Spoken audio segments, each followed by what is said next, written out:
My apologies. Let's try that again. Hello, everyone. Good evening. I'm Corvallis Advocate Assistant Editor Emily Ratcliffe, and co-moderating with me tonight is publisher Steve Schultz, who also serves as president of the City Club of Corvallis. Welcome to tonight's CitySpeak Forum. CitySpeak Forums are co-presented by the Corvallis Advocate and the City Club of Corvallis. The Advocate offers fresh news daily online, these town hall meetings, and will soon reintroduce the same comprehensive weekly newsletter calendar, weekly events calendar, I apologize, it had been publishing before the pandemic. Our co-presenter, the City Club of Corvallis, is a volunteer-run nonprofit organization that seeks to present a diversity of viewpoints and constructive dialogue. Later this week, CitySpeak will present the 7 candidates vying for the Democratic nomination to replace Congressman Peter DeFazio. Whoever wins that primary will face Republican Alex Skarlatos in November's general election. Skarlatos is currently unopposed in his bid for the Republican nomination. That debate is scheduled for this Thursday evening at 6:30. Tonight, we first present brief arguments on the proposal to renew the Corvallis Public Schools tax levy, Measure 2-136. We then quickly move to the Democratic primary race for Benton County Commissioner. The winner of that race will face Republican Bill Currier in the fall. Steve? Thanks, Emily. Partial funding for these forums comes from Peak Sports and the First Alternative Natural Foods Co-op. However, we couldn't present CitySpeak without support from viewers like you. Please consider a subscription. Visit our site. There are levels at $5 and $10 a month for the moment, and donations over and above are welcome. Folks, locally run outlets like ours, pretty rare across the country nowadays. And rare still, the community members that do support them. For those of you that are currently supporting us as subscribers and donors, really appreciate it. We feel that love, and it makes our days, frankly, a lot easier. We really do appreciate the support. For those of you that are thinking about joining the folks that do support us, please hit our site and just letting you know how much we really do appreciate it. Thank you so much. Emily. Thank you, Steve. So Corvallis School Board Chair Sarah Finger McDonald joins us this evening to speak in favor of the proposed tax levy renewal, and also appearing as prior school district budget committee member Richard Arnold, who is of two minds about the proposal to renew the tax and is still deciding on how he will vote on Measure 2-136. If you, as a viewer, have questions for our guests, we welcome you to comment on our Facebook posting of the live stream event, or to email us at cityspeak@corvallisadvocate.com. Again, that's cityspeak@corvallisadvocate.com. So Sarah, thanks for appearing tonight. Could you let us know how much the current levy costs taxpayers, how much money it raises, and what the money is used for, and if the renewal makes any changes to the current levy? The renewal does not make any changes to the current levy. So we know that inflation is a concern for a lot of people right now, but we are not asking you to increase what you're paying to us. Just like everyone, the school district is dealing with increasing costs, but we are not increasing what we're asking for. So right now, the levy is about 10% of our budget, and it funds the equivalent of about 90 teaching positions, which is about 22% of our teaching staff. So it's a really essential piece to our budget right now. And why do you believe it's important to renew the levy? So just to tell you a little bit about our levy, the Oregon legislature gave school districts the right to ask for a local option levy for the first time in 1999. And the Corvallis School Board at the time was the first board to file to put the levy on the ballot. And the Corvallis community was the first community to adopt a levy. At that time, we were using those funds to reduce class sizes, hire art and music teachers in our elementary schools, and return counselors to our schools. Unfortunately, that levy was not renewed in 2004, but in 2006, after seeing the impact that that had on our schools, the community renewed our levy, or adopted a new levy, which is what we're renewing today. It's been continuously funded since 2006. We did a survey of our community to see what they wanted to use levy investments to fund. And the spending priorities we heard about from our community members, staff, and families was controlling and reducing class sizes, art and music in our elementary schools, counselors and mental health providers in our schools, and career and technical education in our high schools. So it's really similar to what we started out funding in 1999 and what we've used the levy funds to invest in ever since. So we're really asking the community to continue that investment in programs that we have been told the community prioritizes and are important to our schools. We rely on a levy because with the adoption of measures 5 and 50 in the 1990s, funding for Oregon schools shifted to the responsibility of the state from responsibility of local communities. And with that shift, funding became pretty volatile because it's based on the Oregon tax system, which relies on income taxes. And that means when there is an economic downturn, funding drops. And unfortunately, those times the cost of education doesn't drop. In fact, the cost of education often goes up because the needs of students are high. So we need a levy to stabilize that funding and help us get through those dips in funding from our state. Also, Oregon has never funded schools at a level set by the quality education model. This is the model that the state has for what education should look like in Oregon. And it has that model, but it doesn't fund it. So it's even rare for us to receive funding that allows us to continue our current service levels. So communities with local option levies can fill the gap and really fill the gap between what the state funds and what we believe is really, a good education for our students. And look, there has never been a time when the importance of schools has been more clear than right now. We are working to educate resilient kids who are ready to take on the world and are looking forward to joining a 21st century workforce. And we're asking the community to help us, not by giving us more. We're not asking to increase your taxes. We are simply asking you to continue investing in the priorities that you have set for us by voting yes to renew our levy. So please vote yes on 2-136. Thank you, Sarah. Now, Richard, our understanding is that you haven't decided how you vote on this renewal. So what are your concerns about the levy, both in terms of it passing or if it doesn't pass? Thank you. When I'm been looking at the levy, like I said, this will be the first levy since we moved here in 2006, actually, that I haven't automatically decided to vote for. I'm starting to look at things more holistically as we're moving out of COVID. The entire pandemic has basically changed the way that I look at things and my perspective. And I've been trying to look at things more through an empathetic lens than anything else. And one of the first things that I noted with the district asking for the renewal of the levy was this particular board over the past 5 years has made every significant budgetary and policy decision and looked at everything through an equity lens. Yet when they issued the renewal for this levy, there was no equity statement that was associated with it. There was nothing acknowledging that levies, through property taxes, which are one of the most progressive taxing instruments out there, have a disproportionate impact on those that are navigating poverty or those that are living within the community on a fixed income. When you look at things historically, let's go back to using my property tax bill as an example. 2007, bonds and school levies accounted for all the associated things, probably about 9% of the tax bill.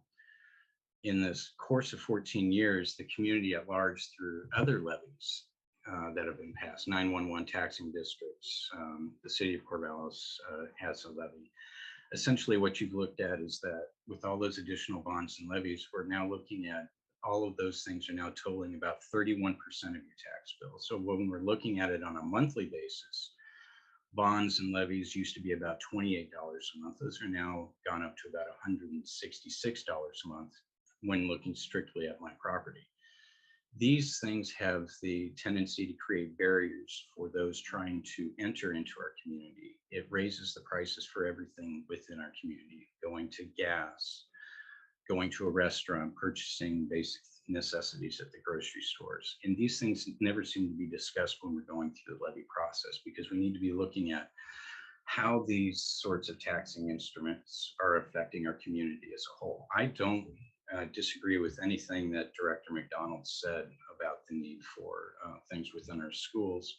But I think what's being lost here is we're not looking at the impact holistically within our community, especially those that are the most vulnerable within our communities, those that are navigating poverty, those are our retirees. And as she alluded to, the state has continually underfunded education in the state. The Oregon School Board Association issued a report saying that in the last legislative session, they underfunded K through 12 in education to the tune of $1.2 billion. They can no longer claim in the most, through this current biennium, they've had a great increase in tax revenues. And if coming out of the most recent special session, they had new general appropriations to the tune of almost $1 billion.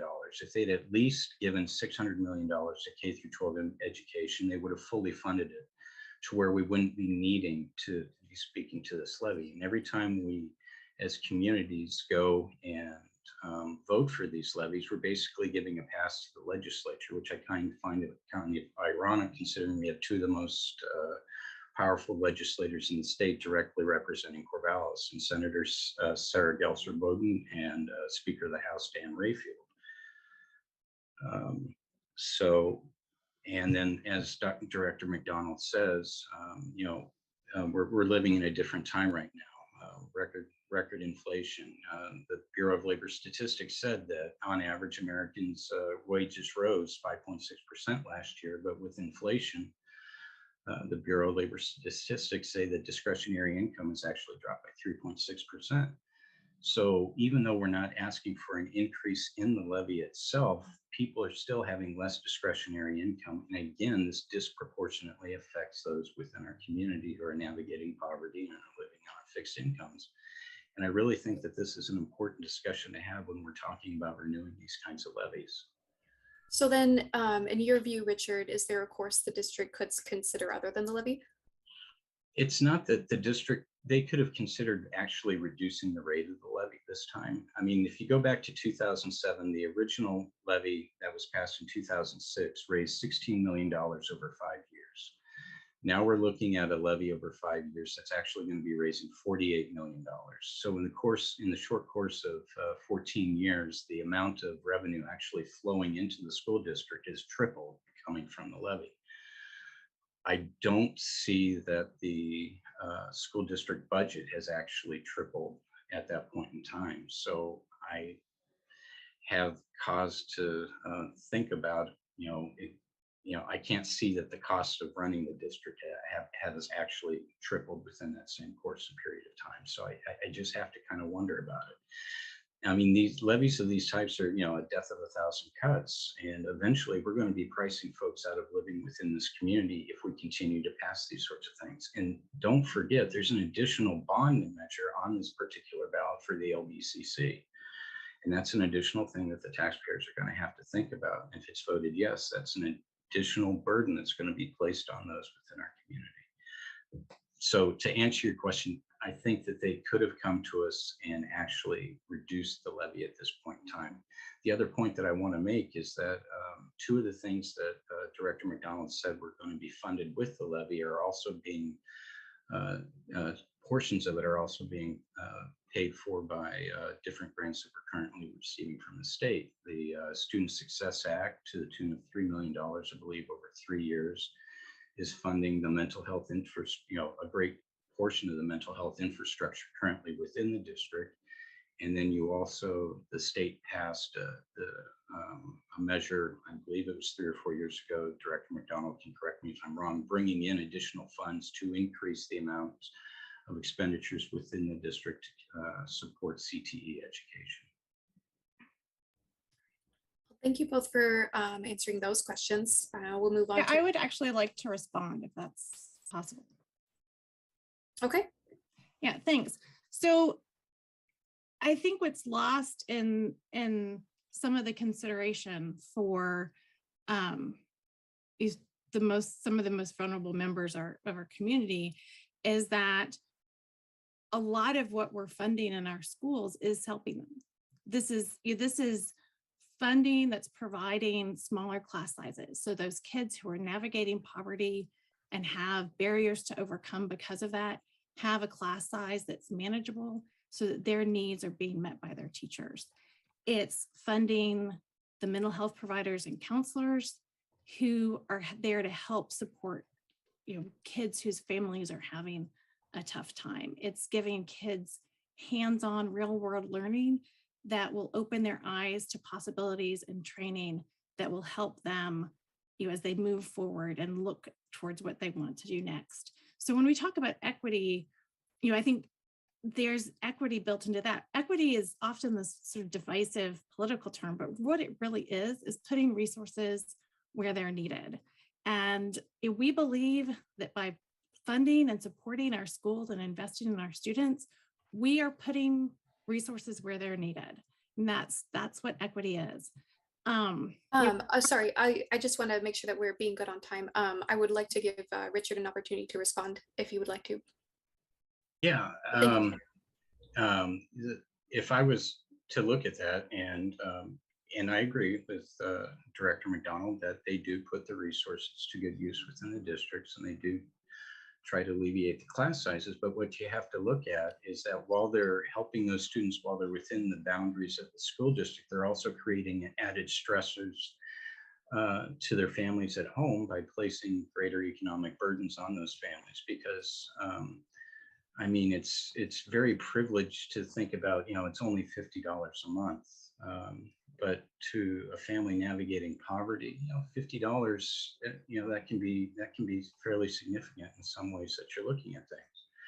And so you really have to look at things. Yes, we're helping the students while they're within the schoolhouse walls, but what kind of stressors are we putting in the home level that then the school district is going to have to use their resources to try and handle as those students come into the school. It's kind of a never-ending vicious cycle that we're putting ourselves in.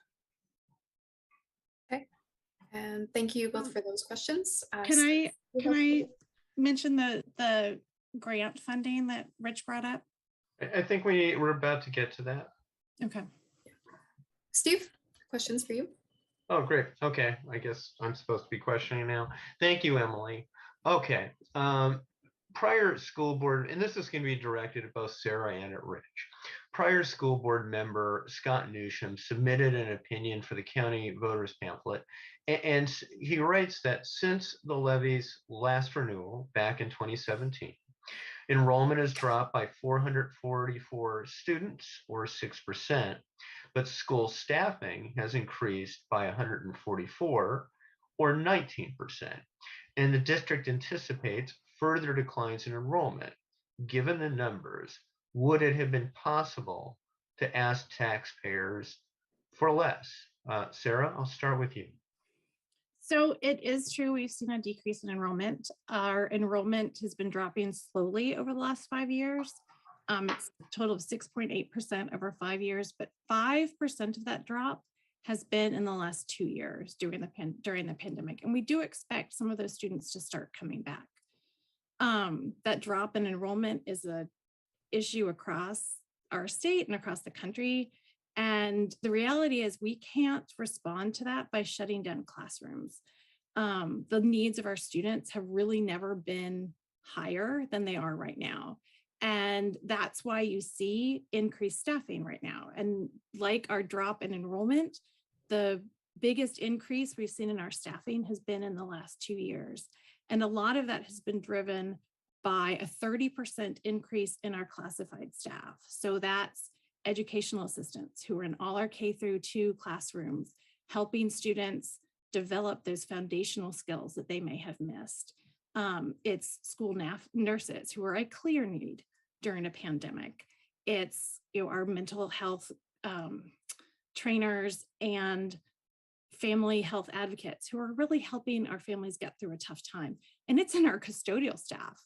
I mean, one of the things that is a high need and an increased need during a pandemic is custodial services. And you can't just skip cleaning a classroom because somebody's out. A lot of that staffing has been funded by ESSER funds, and it's been invested in a way that's very targeted at. Okay, great. And I'm going to go ahead. I'm going to ask Rich for a response. Lost my mute button, sorry. When looking at that, yeah, I saw Steve's or Scott's numbers, excuse me, when you presented them, and I haven't had time to actually to dig in those. I do agree that there's been an increase in staffing. It's been the school district has been building up an infrastructure over the course of I'd say more than the past 2 years. It predates the pandemic. And a lot of that has infrastructure that they built is so that they can provide social services within the school district. And I've always been of two minds about that, because for me, it seems that when the school district starts placing a greater emphasis on providing social services within the schools, they seem to be turning themselves into a quasi-social service organization, instead of depending on the two state agencies like ODHS and OHA. So for the numbers that Scott provided, I'd kind of like to, it would have been nice if you'd given a breakdown as to the type of positions that have been brought on board over the course of the past 2 to 3 years, so that we can see the type of infrastructure that the school district has been building. So without having too much more information, I really can't comment more specifically on that. Now, Sarah, is that findable anywhere, what Rich is saying, a breakdown? I mean, if you go and look at last year's budget, you can see just in the last year or this year's budget, the 2021-22 budget, you can see your rates of staffing. Okay, and for the viewer at home, if they want to access that information, is that available on the It's available website? on the district website. So it's under the financial services page. Okay, great. And then I want to continue on with Newsham's statement because he is the one definitely voice in opposition that filed with the county. So looking at what he said, he says that, he writes that the state will be handing over 6.7 million in supplemental state grants, at least for this year. And he wonders if, in some ways, the taxpayer is therefore being asked to pay, at least for this year, twice for the same things. He points to art, music, PE, science, libraries, much of the stuff that has been under discussion this evening. Sarah, I'm going to ask you to respond to that, but then also the idea that you could have perhaps asked either for less, and the district could have asked for less, or not, or if they could have waited a year. Kind of a 1-minute answer here would be great. There have been new state grants that have been developed over the last few years, and it's been really exciting to see that funding. I was at a conference where they did a balloon drop in celebration, but the reality is it makes up 7% of our budget. It was exciting because there had been no new investment in Oregon schools in years. Right, but as to the subject of whether in some ways, given that additional dollars, is the levy as necessary as prior to that funding? Well, the thing with grants is that they have required targeted funding. And with something like the high school success grant, that grant specifically says it has to be for new programming. So it's something like our new construction program at College Hill. It can't be used to supplant funding that was already in place. So we're using that funding to meet the requirements put forward by the state, but we cannot just use it to replace what's what the levy pays for. In fact, if we tried to do that, we would end up having to cut positions. Okay, thanks. And then Rich, a response if you have one to any of that. I really don't. Director McDonald is absolutely correct. Those grants that come in have very specific terms and conditions on how this funding can be directed. It usually is in the creation of new programming. But what it does allow the district to do is, since all of the levy dollars are going into the general fund for the district, it does allow them a great deal of discretion of redirecting those dollars to other areas that they might consider more significant need. The thing to remember about the renewal of the levy here in 2021, as opposed to when the levy was first postulated in 2006, was that the school district actually had set up to have the Corvallis School District Budget Committee go over the levy dollars and provide very specific information and documentation on how those levy dollars are spent. And that is one of the things that has kind of been dropped off over the course of each of the renewals over the past 14 years. That would be something I wish the school district would actually bring back, so that there's an accounting to the community at each budget session, so that we can see exactly how those levy dollars are being spent. Okay, and then also, while I've Can got I you, say Rich, something about our budget? So if you look in our budget, 30 seconds. beginning of the budget, there is a list of how the district is meeting all the goals that have been set forth by the school board and where those funds are coming from. So that is in our budget.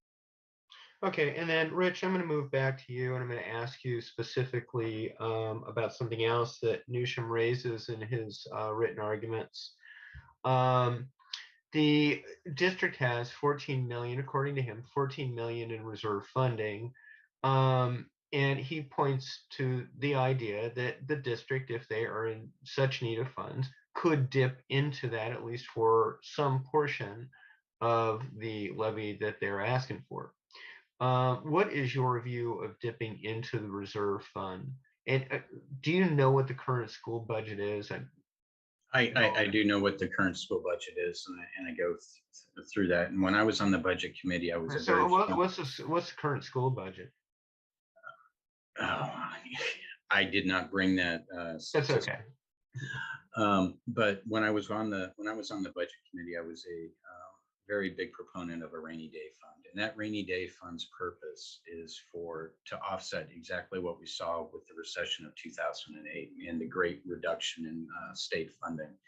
And what that allows the school district to do is to keep things consistent until the economic tide turns. And so I strongly disagree with Scott that they could reach into that fund at this point in time. It has a specific purpose, and it's to offset those times when the funds coming into the district fluctuate due to unforeseen economic circumstances. And Sarah, what's your view? Is it similar to Rich's? I think Rich and I agree on this. It's like a family budget where you can't use your emergency fund to pay for ongoing expenses because you end up not being able to deal with an emergency like a global pandemic. We dipped into our reserves in 2019, 2020. And once those reserves are gone, you can't pay for your everyday expenses. So it would be irresponsible to use that fund to fund what the levy provides us with. It's also really good fiscal management that has given us the highest credit rating that a district can get in Oregon. So I think it's an important thing to maintain. And then Sarah, while I have you, 30 seconds in conclusion. Yeah, I just want to thank CitySpeaks and all the sponsors for letting me come and talk about our levy today. I love to have a chance to talk about Corvallis schools. I ask voters to continue investing in the priorities that you have set for us, to continue investing in Corvallis students and teachers at a really critical time for education. Having the levy allows us to do really important things like reduce class sizes and give hands-on learning experiences in elementary schools and high schools. So let's keep investing in our kids. Let's keep investing in our schools. And please vote yes on 2-136. And Rich, 30 seconds in conclusion. And like Director McDonald, I wanted to thank CitySpeak for having us here and an opportunity to discuss. With folks looking at their ballots, all I ask is that you, as you look through it through an empathetic lens, look at it and understand that renewing this levy is going to have disproportionate impacts amongst some families. Yes, it's not raising taxes, but it is a continuation of taxes in a community that is already under a great weight from all these other levies and bonds that we currently have on our property taxes. And so I'd also asked that we also start holding our elected legislators accountable for fully funding education within the state. I do believe that Director McDonald and I can agree on that point at least. Let's get the state to meet their constitutional requirement and actually start fully funding education since Measure 5 was passed. Sarah Finger McDonald, is that something you agree with Rich in terms of the state should be doing more to do this? Yes, no? Absolutely. Great, so that's a yes. Yeah, I spent so working on legislative priorities, and that was one of them. We end on some agreement.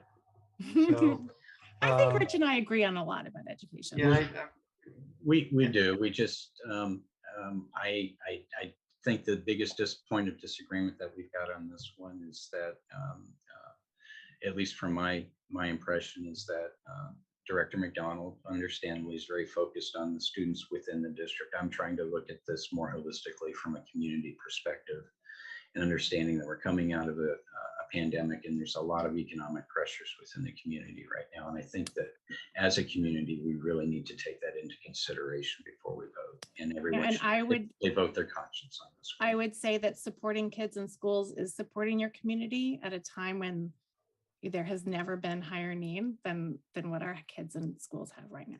Sarah Finger McDonald and Rich Arnold, I appreciate you. We at CitySpeak appreciate all that you do in the community. We appreciate you taking time this evening.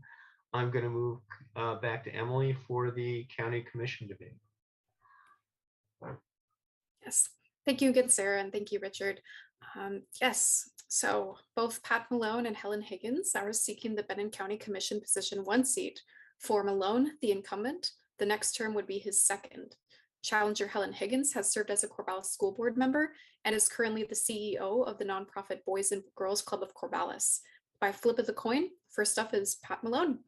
So Pat, our understanding is the county plans to put a justice proposal of about 100 million on the ballot for a special election next year, but the site by the Highway 20 entrance to HP and the price tag and even necessity remains somewhat controversial with voters.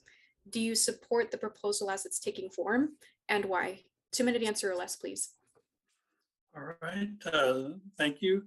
I think you've indicated it is a work in progress. Not all the pieces are in place. The dollar amount is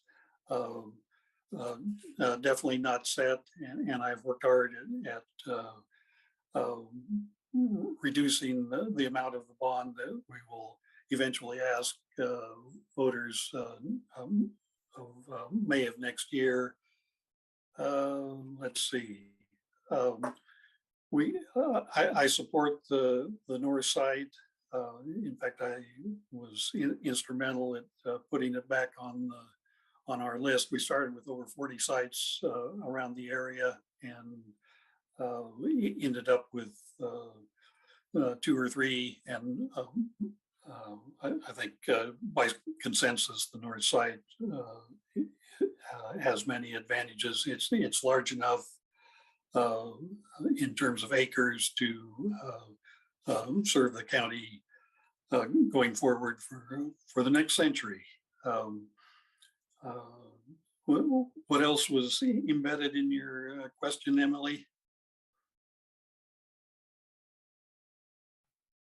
Yeah, sorry about that. So the site by Highway 20 entrance to HP, do you support the proposal as it's currently taking form in terms of the price tag and whether it's even necessary? Because a lot of these things are still controversial with voters. Oh, it's absolutely necessary. We have a 130-year-old courthouse that through careful consultations with the legislature, we have a $20 million match for a new courthouse, and we'll be figuring out where the other half of that comes from. We are in desperate need of a correctional facility. We have an aging, very inadequate jail at this point, and so that's another. Sorry, Pat, I'm going to cut you off right now because your time is actually up. Okay. Yeah, Helen, I'll move on to you. Firstly, do you believe that the county needs plans for a new courthouse, a jail, emergency operations center at this point? And do you think the proposal that appears to be taken form needs a reexamination? In essence, are you good with the current plan? Or if not, what would you prefer to see instead? 2-minute answer or less, please. Okay, thank you. So yes, I think that the Justice Center plan, the plan itself, excuse me, is an excellent plan. It came from a 2019 assessment that was done to really look at what the needs are to bring into the community as far as its justice system, adding in mental health services and addiction treatment. So I think the proposal itself is good and solid, and it's evidence-based, research-based. I think where we've had some difficulty is I think the community is a little confused on the different elements. I think the conversation about eminent domain has been a distraction. We need to get back onto having the conversation about what is the vision of what we're trying to accomplish. And I agree, we need to have a new jail facility. I think just building a jail isn't enough. I think we do need to be looking at putting those wraparound services in with the other work that's being done there. Okay, Pat, would you like a minute to respond? Sure. And the question's a little bit difficult to answer because all the pieces are in place. And so talking about a dollar amount isn't accurate at this point. And I and others in the county are working diligently to find other sources of funding so that the ultimate ask next a year from now in May will be less than the $100 million figure that you mentioned. Helen, would you like a minute to respond to Pat's response? Yeah, and I think that's part of, again, I've had over 100 hours of community conversation, and this topic with a couple of others comes up often. And again, it comes back to the case for the project has not been well made.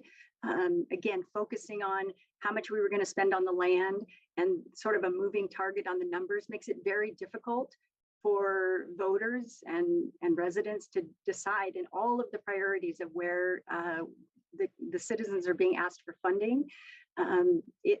I think based on conversations, there's still a need to keep selling this and help voters understand why they would want to pay for this bond. And now, Pat, what do you believe is the singularly most important issue for the county to get right over the next 4 years? And what do you hope the county will do about it? What will you do to achieve that?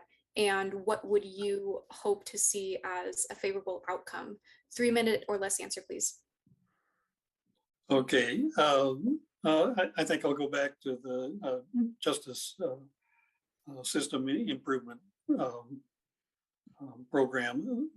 We've got a lot of deferred buildings and maintenance, and the can has been kicked down the road for decades.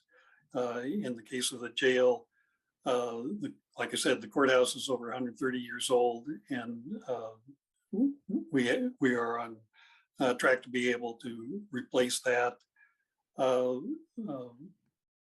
As part of this package, the respite center,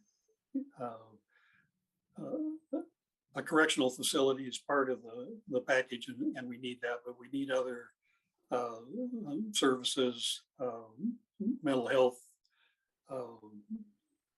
advocacy, and the respite center that we have funding. Most of the funding for is very close to getting to the design phase and be up and running in the next year. So we really need a suite of services to round out taking good care of our most vulnerable population, including the homeless. And I assume that'll be a separate question coming down the road. And with my experience that I've learned in the 3 years that I've been Benton County Commissioner, I think I'm in a good position to advance some of these projects and help design the bond and some of the facilities and set our priorities so that we can do a good job in the next century. Okay. And Helen, before you respond to the same question, would you like to take a minute to respond to Pat? No, actually, I'd like to just go ahead and talk about what I see as something that we really need to get right over the next 4 years. That's correct. And then what you would do to achieve that? Yeah, so, I think we really need to get it right on the work that we're doing around homelessness and housing affordability. That is a place where we've had the HOPE Advisory Board working on that for several years, several iterations.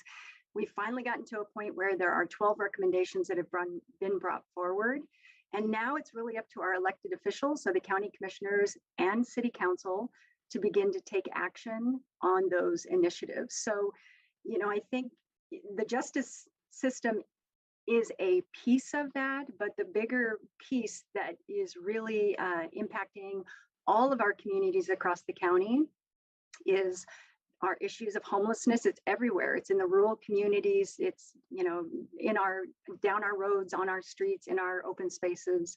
So, we really need to make sure we keep the momentum moving forward on that we're looking for partnerships where we can get things moving on shelters, and what are we going to do with camping? How do we partner to bring in affordable housing, or with partners, so that we can get some of those costs down? So it's not only on the homeless piece, but we also have, really, it's a crisis from a workforce standpoint, being able to get our workforce to be able to live in the place where they are employed. And I see that as probably one of the biggest risks to our community, and we need to get moving on it. And what would you do to help achieve that? Yeah, so a couple of things. I think we need to be creative in our approach. One of the things I've been having community conversations about is looking at employer-assisted housing. So how do we look for ways that when we add more housing, we can dedicate it specifically to our workforce? Those can be challenging things to do, but for example, if you take a community partner that has land that they can build housing on, that allows them to house that workforce, do it in a way that is affordable for their employees, and it creates a heck of a competitive advantage. The other place is that actually, I just wrote a letter of support for a company out of Portland that is bringing in, or hoping to get some grant funding from the state of Oregon, to bring in low-income apartments, so 1, 2, and 3 bedroom apartments, so that, again, we can start to chip away at this problem of getting our community members housed. Pat, would you like a minute to respond? Sure. And this shows the difficulty of picking one issue and saying, well, what's the most important? It's a little like asking which of your kids is your favorite. And they are, a lot of these issues are intertwined, and definitely working on the homeless issue is one of the county's top priorities. It's been mentioned, the 12 HOPE recommendations, and number 6 is getting people sheltered. And that's been, we have to prioritize. We can't do all 12. And number 6, getting people sheltered, whether that's micro shelters, a project like the Third Street Commons is needs emphasis. The county needs partners and going forward. So you have 5 fingers, 4 fingers. All right.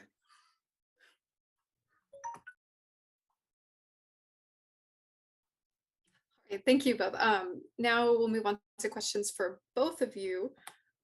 So according to Commissioner Zan Ojiro, waits at the Benton County Health for mental health and substance abuse counseling and treatment can exceed more than a month. And understanding that these cases, timing is of course critical.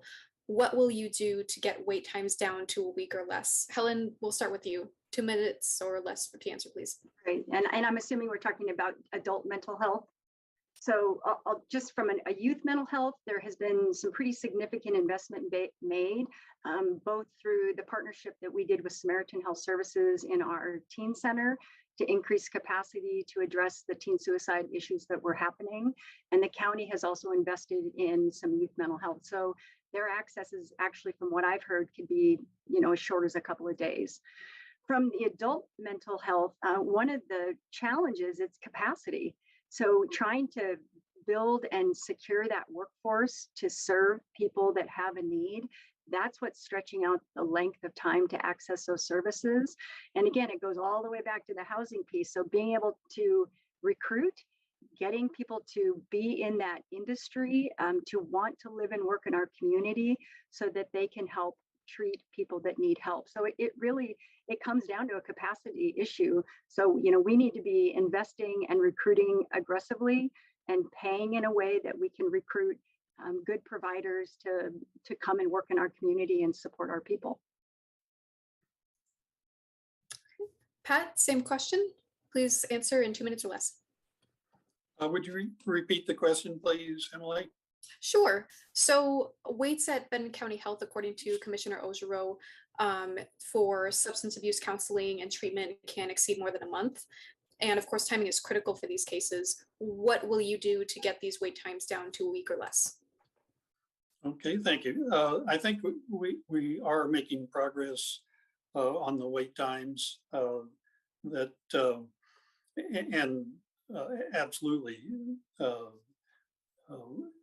Somebody in crisis can't wait a week or a month, but as has been mentioned, and it almost doesn't matter what department we're talking about, we have staffing shortages. And until we get more trained mental health counselors, whether it's on the youth side or adult, we're going to have challenges filling the needs of our community. So part of it is kind of getting the word out that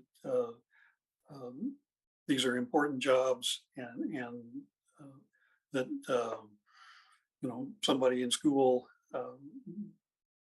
kind of career day kind of a thing, letting people know that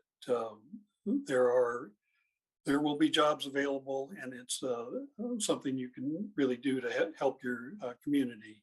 I'm on the workforce board, 5-county workforce board, and we have talked about various programs, and I think the community colleges can be a good partner in starting the training process, because it's a critical need. And we've got to do better, but part of it is getting the information out there that there is this need. These are good jobs, and your community needs you. Okay. The next question I have for you both is the Coffin Butte landfill operators have withdrawn their application to expand, but they've also said that they're running out of space and will be submitting a new application. So what is your stance on the future of this landfill, and specifically on allowing it to expand? Pat, we'll start with you. You have a minute to answer. Okay.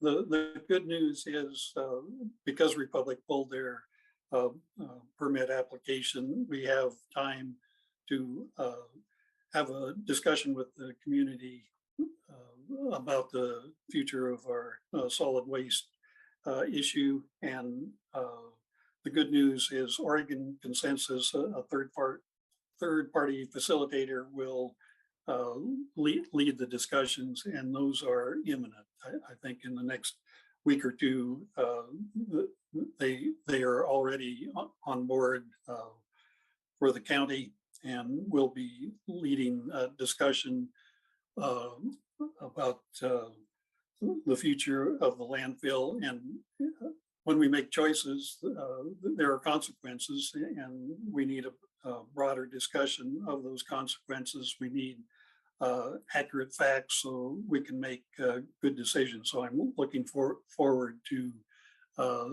discussion, facilitated discussion with the community on the future of the landfill. Okay, and Helen, a minute to respond. Yeah, so I'm not in support of expanding the landfill right now, and primarily because in the contract, it states that if an expansion is approved, it actually takes off the limit of how much tonnage can be put into that landfill each year. So for starters, if once we approve that, then we've lost the ability to really understand how much time we have left on that landfill. So yes, I think that working with Oregon Consensus is the right next step. The community groups that are interested in this have been asking for that, making sure that we all can be part of that conversation. We do need to understand what the impact is of that landfill, both from a health and safety standpoint, and we really do need to understand how much time is left in that space. And more importantly, what I would really want to do is to lead some innovative approaches to how do we begin to reduce, recycle, look for alternate ways of managing our waste, because that's really 14 years or whatever, it's going to be here sooner than we think. Okay. The next question we have for you is that we've seen the growing tactical impact of community and homeowner groups on decision-making by local government, whether it's on the location of a jail or a housing development or any number of other decisions. So what's your view of how homeowner groups impact these decisions, whether they be positively or negatively? And what do you think the role of these groups should be? Helen, we'll start with you. 2-minute answer or less, please. Yeah, so we definitely see community groups have the ability to influence and sway decision and policy making, which is part of the reason that I want to bring alternate voices to the table as county commissioner, because a lot of the people in our community that are being impacted negatively it's happening because they don't have a voice, and they don't really know and have the confidence to bring that voice forward. So I think as decision makers, we have to really weigh the pros and the cons of the decisions, and we're here to make decisions that are in the best interest of the overall community. And we need to tie that back to the 2040 vision, the priorities of the community. Are we really addressing and solving the problems? So generally, half of the people are not going to like a decision that is made. And again, being able to step back objectively, weigh those pros and cons, it is really critical to help our community move forward, because we see a lot of decisions either going back and forth or going around in circles, which is why I think we just continue to stay in some of these challenges, specifically with housing. And Pat, same question, 2-minute answer or less, please. Okay. Yeah. Well, 3 years ago, 3 or 4 years ago, Ari Basil Wagner helped lead community discussions about what our justice system should look like, and they were her organization thought it would be a quicker process, and were surprised, amazed at how engaged the Benton County and Corvallis community is. People want to have their input, learn what's going on, and so talking about local homeowners groups, I think they can be kind of harnessed to help solve some of our challenges. Sometimes it's some of their concerns are narrowly focused, but there's no stronger base than where people live and concerned about their neighborhoods. So I view them.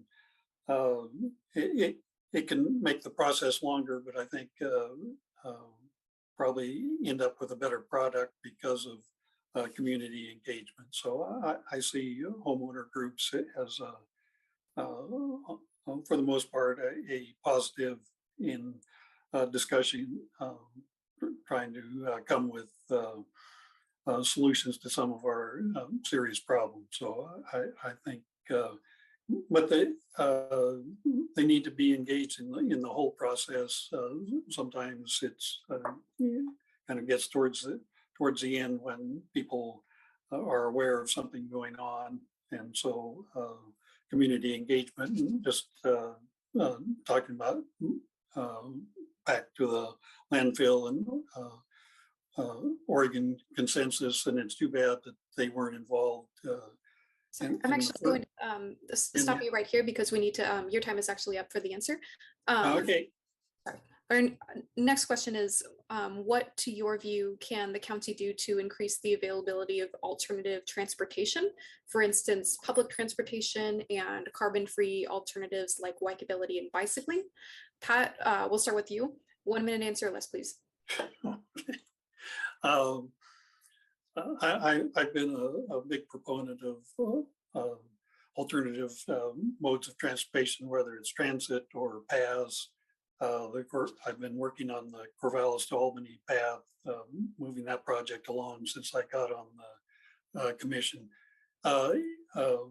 Alternatives to cars are good for the environment, good for people's health, and also helps with the income inequality.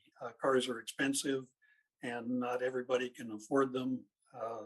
And so we need to work on designing our community so we can get around without a car.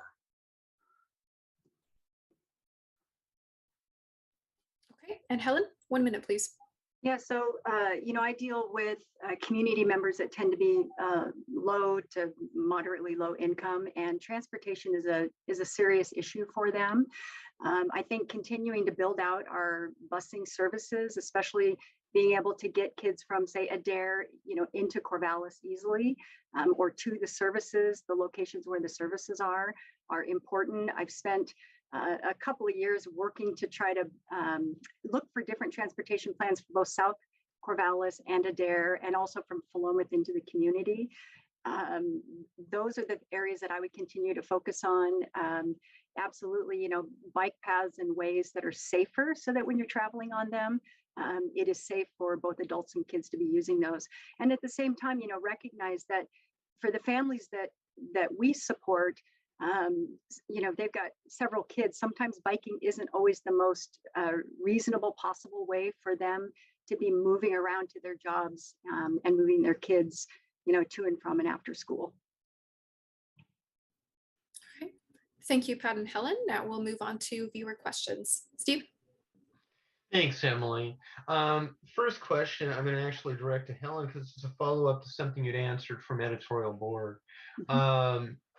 You talk about getting alternative groups or alternative voices into the process where you've got a lot of homeowners groups now, and getting folks that don't have those homeowners groups to the table somehow. What would you do to do that?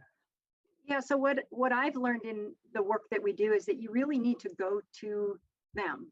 So you need to make yourself available where the people live, where they're working in their community groups, so that you can hear what their concerns are. I think that's probably the most effective thing that we have seen.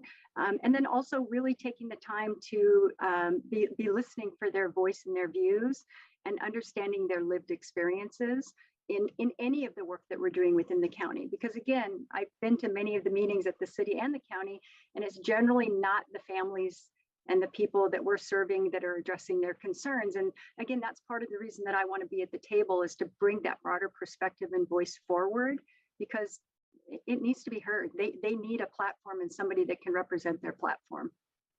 Pat Malone, a response.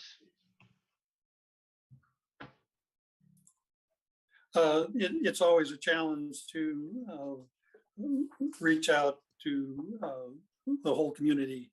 The county takes that job very seriously. The pandemic has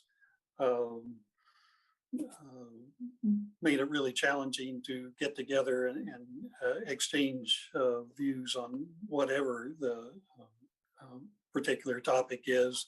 But I think we have the tools, and like I mentioned earlier, the Oregon consensus on the leading the facilitated discussion on the future of the landfill is a example, I think a good example of how the county reaches out to the community to try to get as many voices as we can.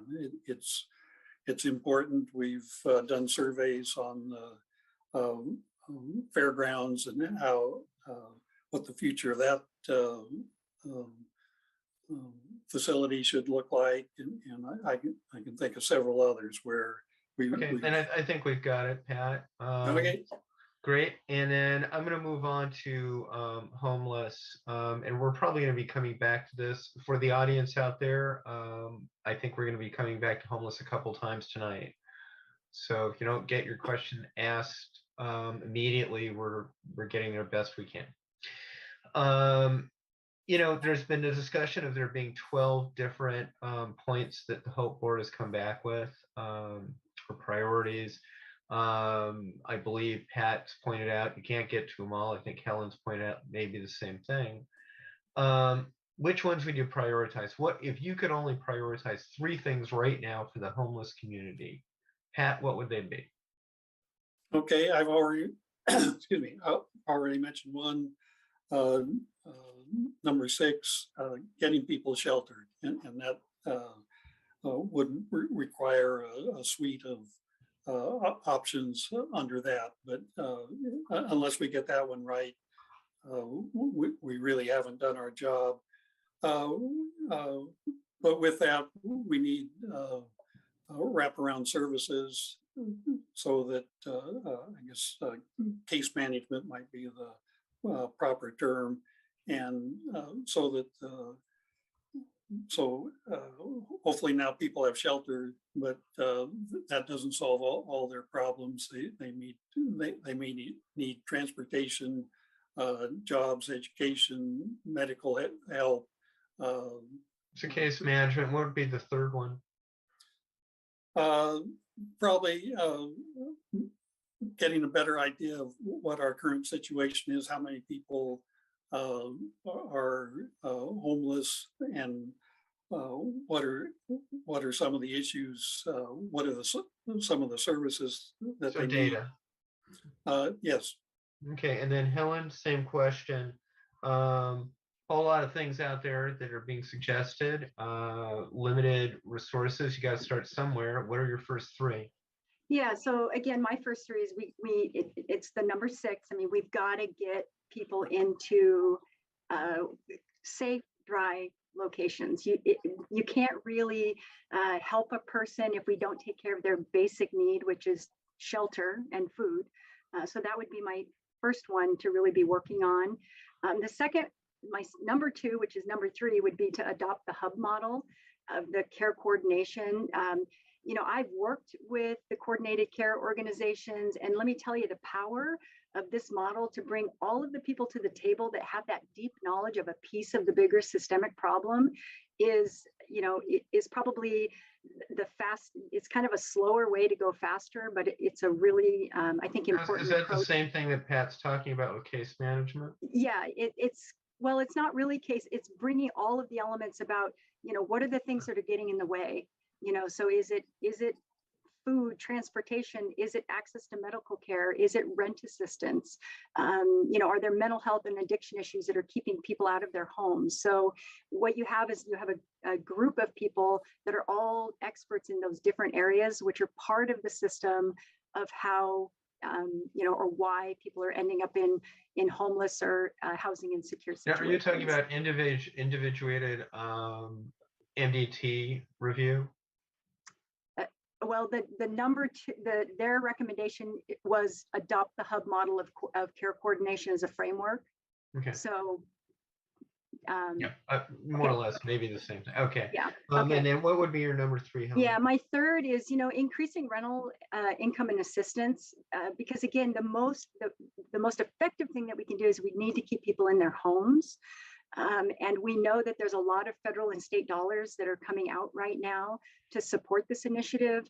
Private foundations like Oregon Community Foundation, Meyer Memorial, they have initiatives in place because they see this as an overarching issue all across the state of Oregon, and they're looking for ways that they can help. So, but again, I'm going to say that this question is truly like asking me what part of the car, what part of the car would you like me to give you, right? Because it is a system that we need to approach, and there's a lot of elements to it. But if you make me pick 3, that's where I'll start. Okay, and let's move on to a completely different area. And as I say, I think we'll wind up back at homeless at some point. But we'll see how we do time-wise. We have got a number of questions that have to do with rural residents, the folks living in the rural areas. And what do you see as their needs? Mm-hmm. And how are you going to outreach to those folks and do the best for them that you can, given that they are plurality-wise, there's less of them than living in urban in our county. I'm going to start with Pat Malone. So this is the rural versus urban Well, question. hopefully not versus, but you get the idea. Okay. Well, as a longtime homeowner on our, and that's where my job has been for several decades, I have a pretty good perspective on what it's like to the pluses and minuses of rural living. And I think it's important for the county to continue to work hard to make sure that services are provided to the whole county. I think for the health clinics, we've got clinics in Monroe, LC, at the Lincoln School, in addition to the main clinic in Corvallis. One thing that the COVID experience has showed us is broadband is a necessity. Whether you're trying to go to school, a doctor's appointment, or work. And the county is currently in the process of mapping where broadband is and where the gaps are. And then we will figure out how to fill in those gaps. The library is a good example of a service that reaches all parts of the county, with branches in Philomath, LC, and Monroe, and the bookmobile. I remember my kids going down to the Kings Valley School and getting books out of the bookmobile. So now, are there needs of the rural voter at this point? What are the kind of top needs that you can identify with? You live in a rural area yourself, that rural voters need attended to in the next few years. I'd go back to the broadband. I think that's 70, 80 years ago, electricity was a new thing. And okay. What else you got? So broadband, and what else? Probably wildfire mitigation, I think is an increasing concern. And as a longtime volunteer firefighter, I have a kind of firsthand experience. Any additional points in terms of the needs of rural voters at this moment? I can't think of any. I mean, the wildfire. Okay, and then Helen, so what do you see as a need of rural voters, and how are you going to kind of keep on top of understanding those as they shift? Yeah, absolutely. So, and again, I live out in the county on a well, and we have power outages, and I'm on DSL, so I understand the challenges of living outside of city limits. But let me tell you, I went out and spent time talking with several farmers in South Benton County and one farmer in the far east corner of Benton County, and many of their issues. So they are also concerned with their workforce. You know, how are they going to grow and maintain their workforce to make sure that they can keep producing on their land? They're concerned about the next generation taking on the family business. So that is really, actually, there was just, to me, very heartbreaking stories of what it's like to try to maintain these businesses, you know, to keep them viable. One of the ideas that has come through the conversation is there are opportunities for farmers to do some kind of adjacent businesses on their property to help smooth out their revenue. So, you know, maybe they can do a small micro business that might help them generate income over the, you know, over the slow seasons. Any examples? Yeah, so one example is I've got a friend who they're growing hemp, and they actually are starting a business of making creams and lotions. But there are challenges with regulations and the way that land use is set up on whether or not they can run those type of businesses on their land. And I think the latest example we saw was Gathering Together Farms, where, you know, they were given a timeline, a longer timeline, but they needed to get that business up to code in order for them to keep that restaurant open. You know, we've got the goat yoga folks out in Monroe and the challenges that they've had, because again, the rules, the regulations are not set up to be thinking about how the world is changing as it relates to farming and agriculture. And, you know, the thing that I heard the most from all of them is they want their voices represented. They want to be heard. They're very self-sufficient people, so they don't need you. They don't need me like hanging around and bugging them. And when they come with an issue or a concern, their world is they expect you to do what you can to help take action to get it resolved. So that's, you know, that's what I've learned in the conversations that I've had with them. And I think we need to be part of helping them transition. If we really value agriculture in this county and in this state, you know, I think that there are places that we can really help them move to the next step. I want to go ahead and give Mr. Malone an opportunity to just 30-second response, and then I'm going to go ahead and ask Helen if you've got 30 more seconds on this, because there's really a lot of questions about this particular area. Pat, 30 seconds response to Helen, or anything you'd like to add. I'd like to add that our economic development folks have done a great job through the COVID challenges to reaching out to all parts of the county to kind of do assessments of what kind of shape are you in, what do you need. There's federal dollars available. Have you been able to access them? Just kind of basic small business questions. Okay, and then I'm going to go ahead and move over to Helen. We've done 30 seconds. Helen? Yeah, I'm sorry, repeat that question. So just, you know, anything you'd like to add in terms of the needs of rural voters, response to what Pat has just said about the Economic Development Office, so forth. Yeah. So one of the things that I learned in the process is that the previous Commissioner Schuster had actually set up an ag board. So it was basically a group of bringing the farmers together to talk about what their needs are, and that no longer is in existence. So I think one of the things that we could be doing is to, again, create a forum for them to come together with the county commissioner to really be understanding what their issues and their needs are. So again, if I were elected, that would be one of the first things that I would do, is to get those folks back together again, because that's what they're asking for. Okay, and then I'm going to go ahead and go to the next set of questions that roughly have to do with, in larger terms, because talking about rural voters, you both have touched on this somewhat. Economic development. If elected, what would you do in the next 4 years to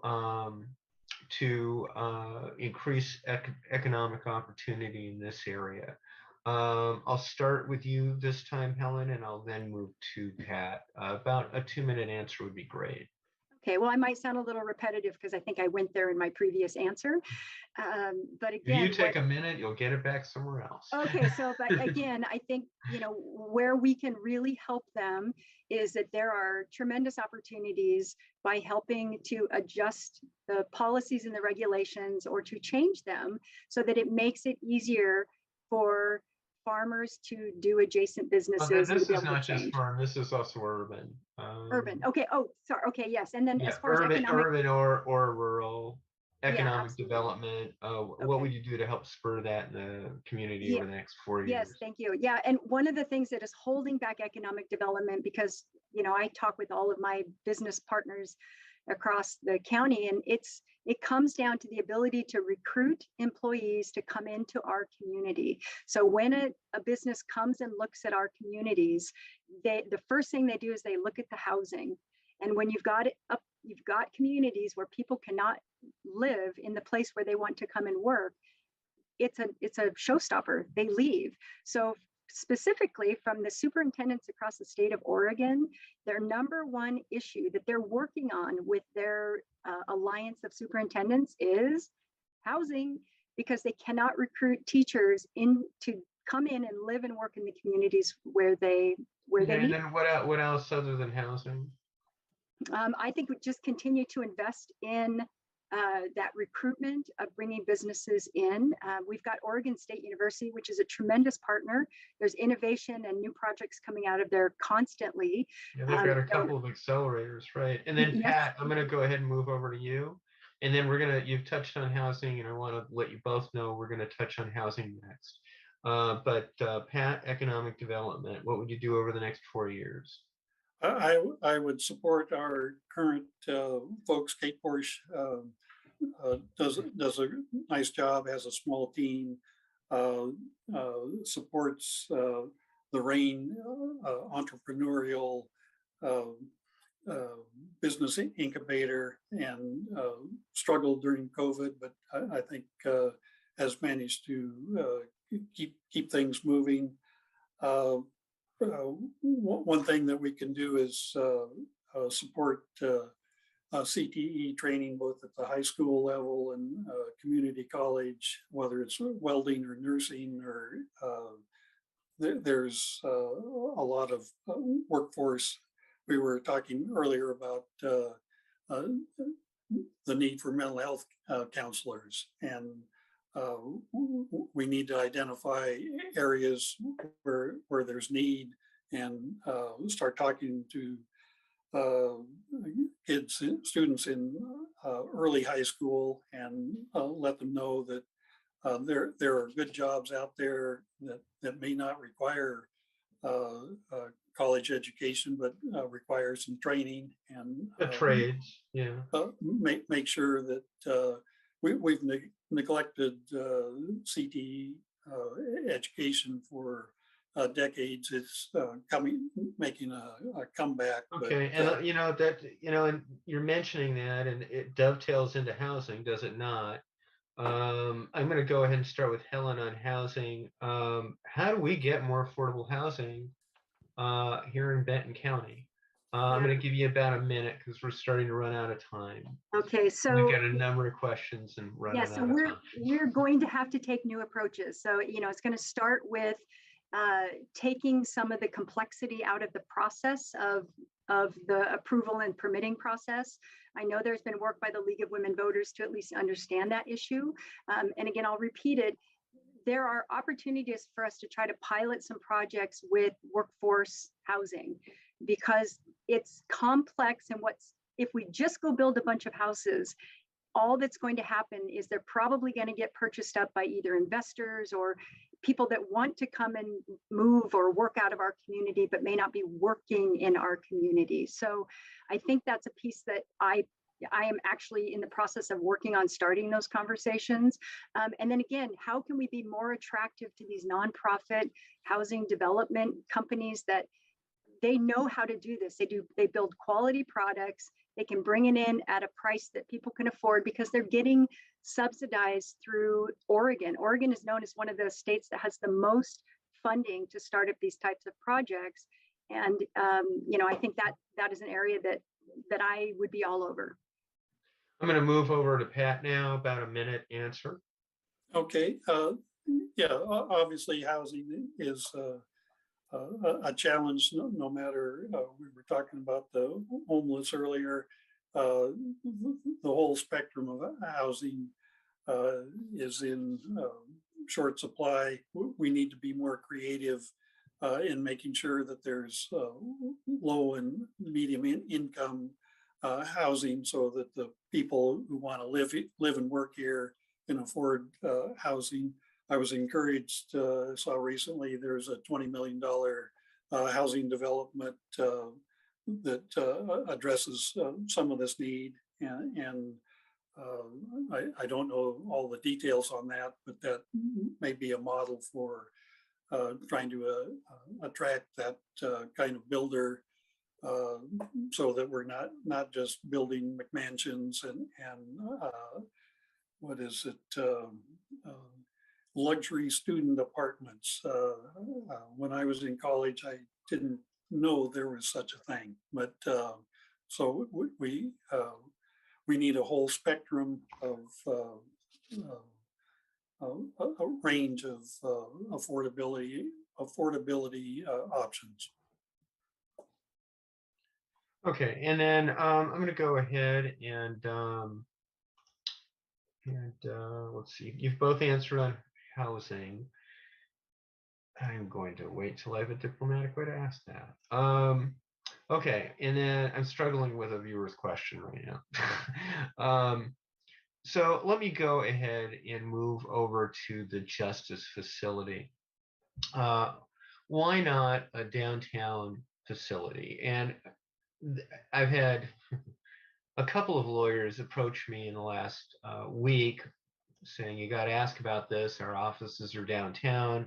Infrastructure is all downtown as far as the legal profession is concerned. So why not a downtown location? Pat, I'm going to start with you on this. 1 minute.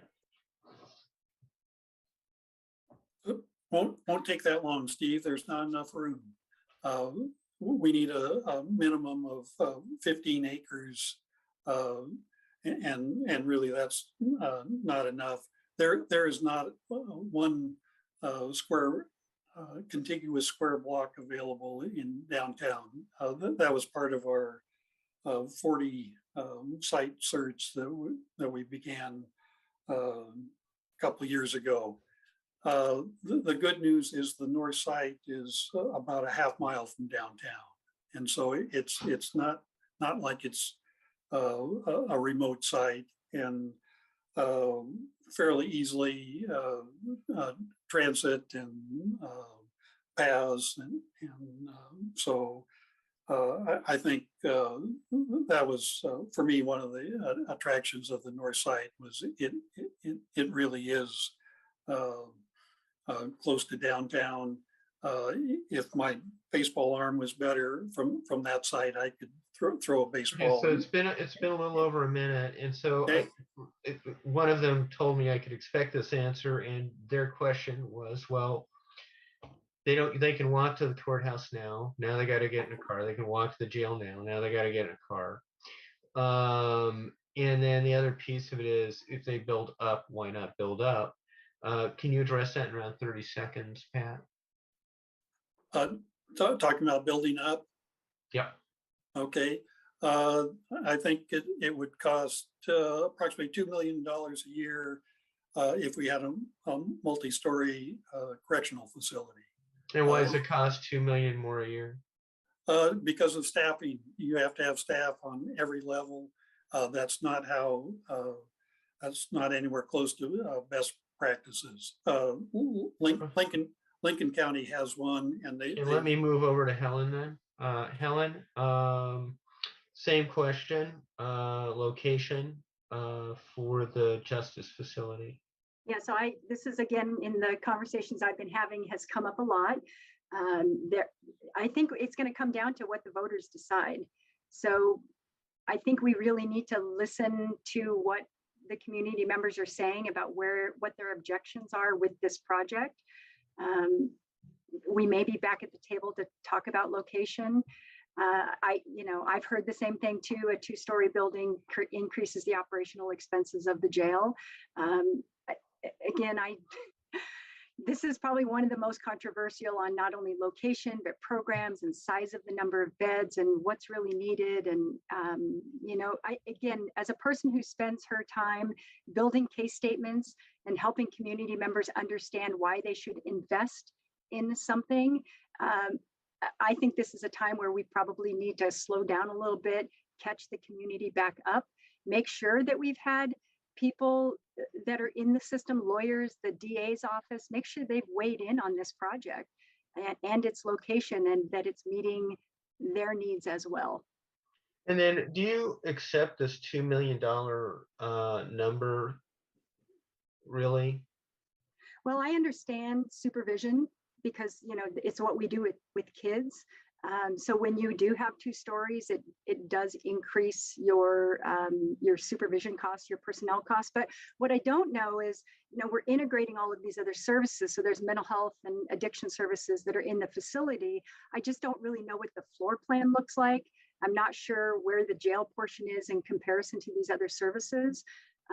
So again, it really depends on the layout and where you place things in the building. Would be my response. Right. And then another question about the justice proposal is why not some sort of a courthouse for Monroe? Specifically, questions about Monroe. Was the question even asked about putting a courthouse into Monroe? Pat, do you know? I've never heard of anything like this. It's a county courthouse. Helen, what's your view? Corvallis is the county seat. And sure. And Helen, what's your view of? Yeah, I've not heard anything about that. I do understand that the Benton County Sheriff's Department is back in Monroe, which everybody's happy with. But I've not heard anything about a courthouse in Monroe. Okay, so we got that one asked. Okay, and then I guess the short way of asking this is simple, and I'm going to give you each about a minute, and I'm going to direct it actually at both of you rather than one of you. And in essence, the question is, why you and not your opponent the next 4 years? Pat, I'll start with you. Okay, I think that comes down to my experience. I've learned a lot in the 3 years that I've been Benton County Commissioner. I think of it almost doesn't matter whether you're talking about a sport or a job.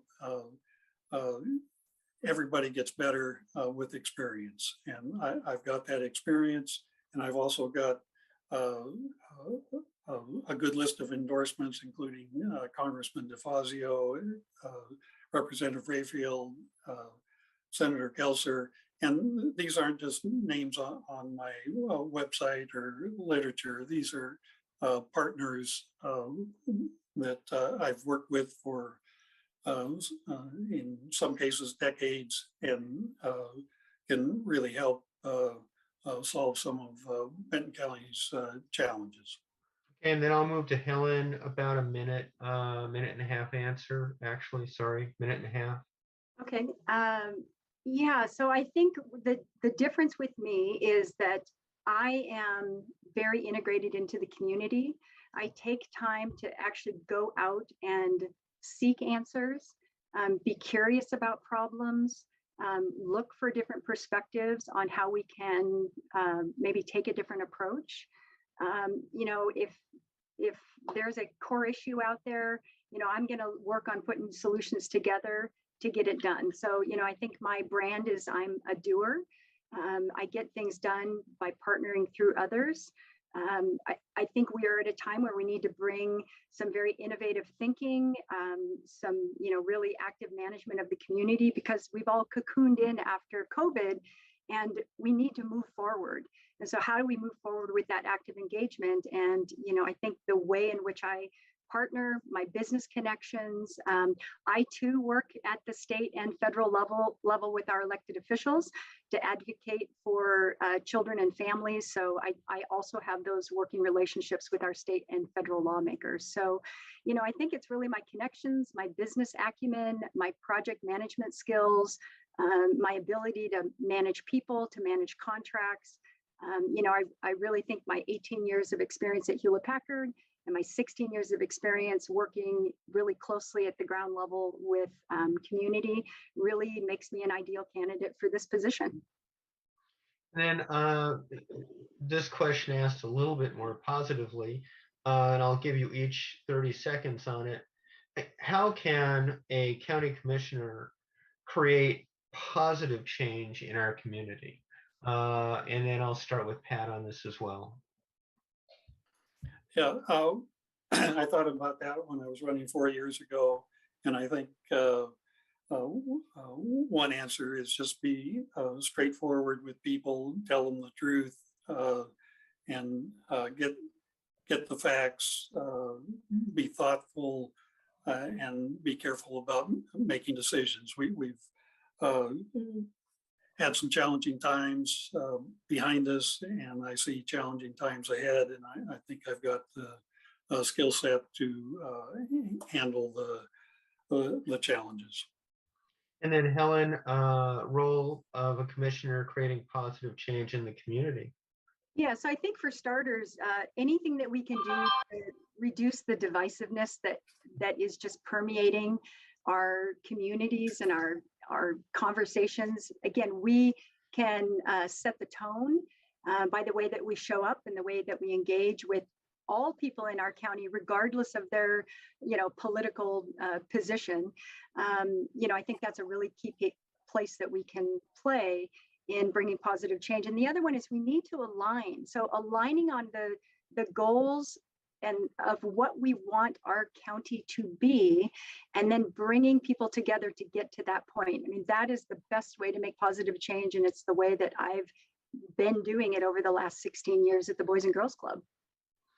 I want to thank Helen Higgins and Pat Malone for appearing for this debate, CitySpeak debate this evening. Endorsements will come out over the weekend, I believe, for our viewers. Thank you for tuning in, and do please consider a subscription. Emily. Thank you, Steve. We want to also extend a big thanks to our Corvallis Advocate staff and all of the work they do behind the scenes that make these CitySpeak town halls possible. Please check our website for updates on upcoming CitySpeaks or archives of past CitySpeaks. And again, thanks to Peak Sports and First Alternative Natural Foods Co-op for helping to make this series possible.